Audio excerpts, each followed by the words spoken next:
We're back!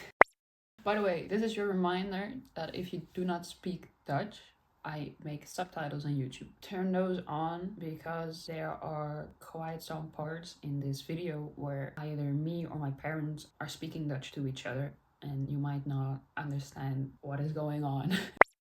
Welcome back to a new video. It's already been a few days or weeks. I don't know how long editing this will take. But a little while ago it was the world famous Halloween, and a friend of mine had invited me to his annual Halloween themed birthday party, which only had one rule: no costume, no entry. Not everyone was dressed up to the nines, but there were some really cool costumes. Previous years, some were more practical because I had to do something before going to the party. I still have the coat.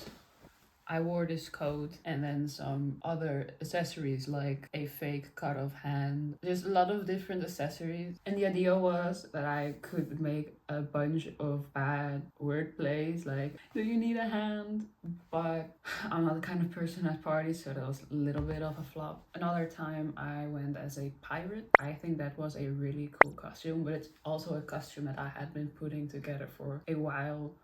One year I just did not have the time nor energy to put something together, so I went in this t-shirt of my mom and I wore a balaclava from my dad, and then I went on about my day, which honestly it was fine. It wasn't my best costume, but I thought this year is last year before going to university if I pass the final exam. But that means we're going all out this year. So what will my costume be? This year I'm going as a raccoon. There were a lot of new things I had to learn, so I had a lot of fun and a lot of help from my parents. For example, it's the first thing we're starting with. I wanted to make some ears. They're kind of inspired by those ears they give K-pop idols at fan meet. But I wasn't going to make my own model. We needed to compromise a little bit on how it should look to find a pre-made model for those ears. And my dad helped a lot with the printing side of it, which was very sweet of him. Je bakplaat hier, die is 55 graden. Als hij warm is, dan maakt hij zijn eerste laag makkelijker, zeg maar. Want dan is het warm op warm en dan is het niet dat hij gelijk afkoelt en de boel afbrokkelt. Als ik hier kijk, dan staat hij, het hele ding heet AMS en het zit op E. Dus eigenlijk is hij te nat. Het liefst heb je hem zo droog mogelijk. Maar ja, hij is gewoon heel nat. En waarom is hij nat? Ja, de droger staat er ook. En daar staat gewoon de buitenlucht en die vochtvretertjes staan gewoon op. Maar meestal pakt hij zo eigenlijk wel net aan, net niet. Alleen je moet wel het even in de gaten houden. Als hij niet goed pakt en hij begint op te rullen, kan je altijd nog kan je spelen met die parameters die hierin staan, zeg maar, qua snelheid. Dus ik heb die eerste laag al heel lang zo gezet, dan gaat hij rustiger, laat hij hem erop zetten. Dan kan je daarmee gaan spelen. Dit zijn van die oortjes die je erop print, zodat hij op zijn plek blijft. Kijk, je kan ook zeggen van ja, hoe snel print hij alles. Nou, dat rozig is langzamer, zeg maar. En dan de rest op gemiddelde snelheid. En dan natuurlijk de eerste laag eigenlijk, en dat is begonnen. And so the printing begins. We thought everything was under control, but then we did the first print and everything, and then we saw that some things were messed up, so we reset some of the settings, fidgeted around with it a little bit, and then we did a second print, which did turn out really good, so that was really nice.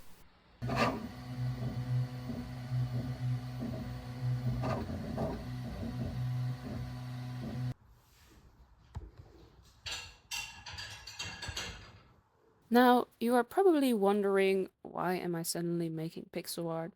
Well, that is because I was waiting for the second print of the ears to finish, and this pixel art was going to be used as a design for the gloves that my mom was knitting for me, that were also part of the costume.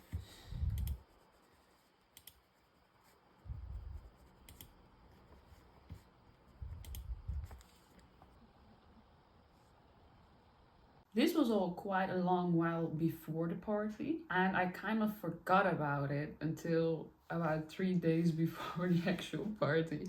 So suddenly I had to do a lot of work in a very small amount of time. So I started with the tail, for which I used my mom's old jeans, which had a tear in the fabric.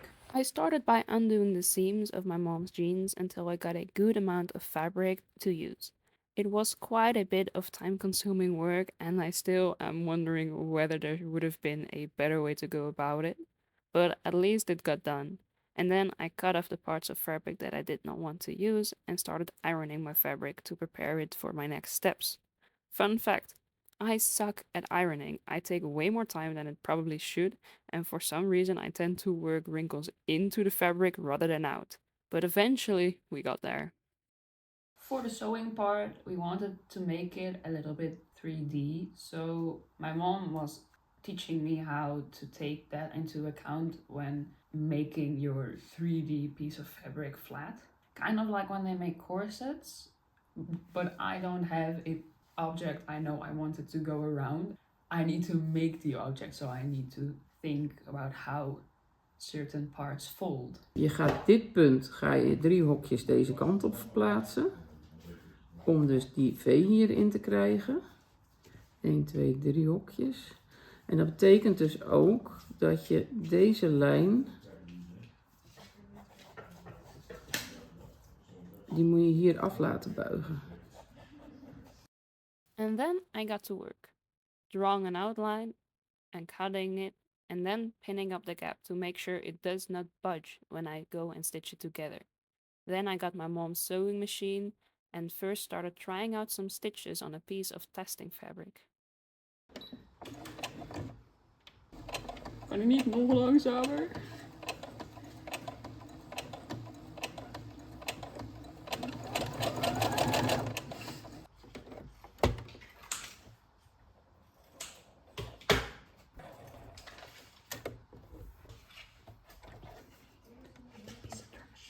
And now it is time for the real deal. I set everything up, put the foot down, and then started stitching. Very slowly, one by one, I kept pulling out all the pins. And it just felt like an eternity because I was very careful. I did not want to make any mistakes. And luckily, because I was that careful, I didn't. And I did not have to redo anything, which I was very grateful for.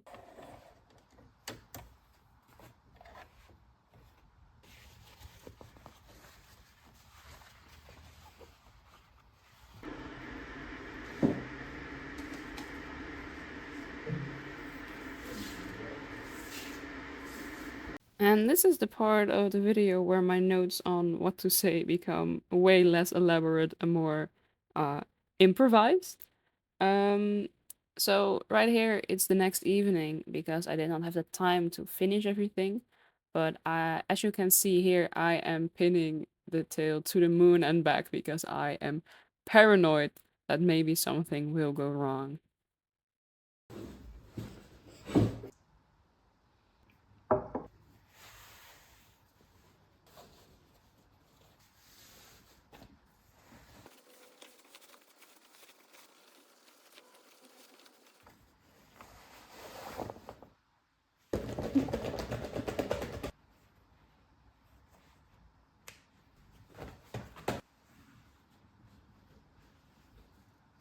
After stitching the main part, we still had this belt tail construction going on. This is eventually what it came to be.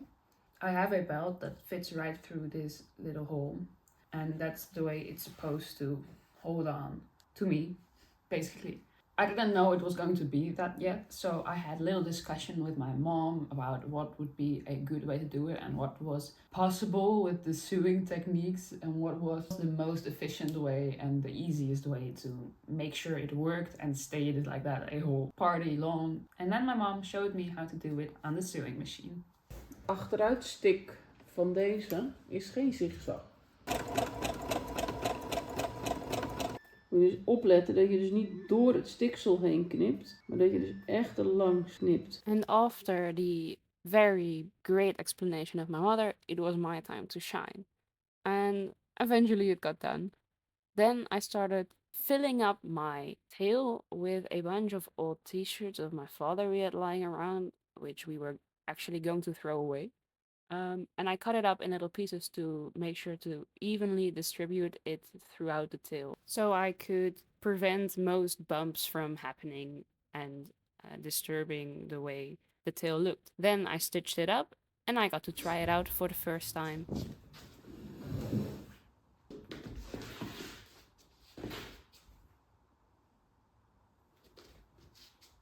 I went to bed, and then the very next morning, went back to this project because I only had 1 day left to finish the project. I got out the 3D printed ears and I started making a furry coat on them, I guess. I am kind of mixing the colors. Look, so I chose this glue. I don't know what kind of glue it is. I thought it was wood glue, but it's just all-purpose glue, so that's really nice. But this dries clear. This is taking way longer than I thought it would. But I'm also hoping that when making the tail, this will be a lot faster because I'm thinking of only using these two colors to do everything. So we'll see. The ears were the hardest part of them all. I had to mix up very detailed combinations of the fur to give it more depth, and it also needed more attention on where I placed certain bundles of fur. So when I started on the tail, it actually surprised me how much easier and faster I could work because it was all a solid color and then the next layer was a different solid color. It was just in big chunks and everything was so much simpler, and it was really a relief for me to be able to just not think, turn my brain off and just keep going and going. And at this point, I finally saw the light at the end of the tunnel. I did not really have the energy to keep going for a very long time after this. And so I also did not put the fur completely to the top of the tail because I knew that I would be hiding a bunch of the fabric under my dress and you wouldn't be able to see it anyway. So I thought, you know, if I do not do that part, it's not a very big deal. And then the very last part was gluing my ears onto, I don't know what it's called in English, this headpiece. I'm calling it a headpiece. And it was fine until the headpiece started melting. Yeah, that was not really what I expected to happen, but then my father told me we can just print a new one, and because it is made from the same material as it is printed, it does not melt that quickly. So I just cleaned up the ears a little bit as I waited for the printer to finish printing.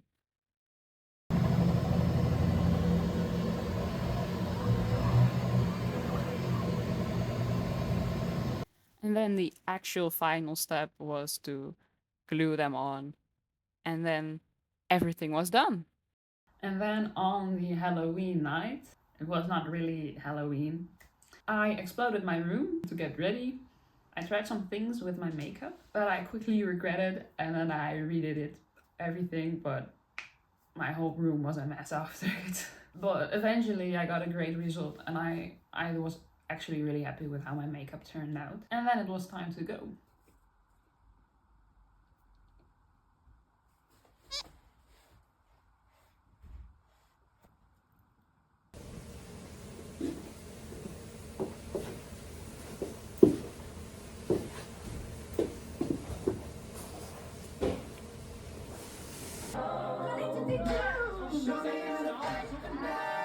And that was the night.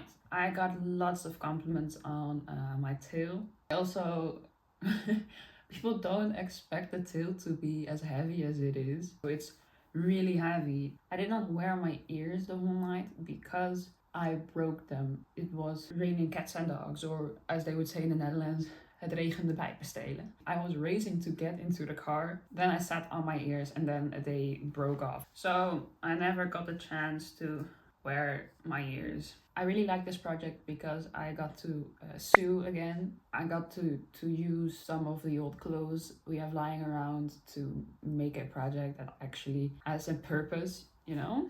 And I just think it was a really cool project to do. It really took some planning and thinking, what do I want to do this? I think this is just such a sick project to combine a lot of techniques and things I have learned. And I got a bunch of super amazing pictures and I was really proud of the finished look. I'm not sure what I'm going to do next. I am going to have to find a new project.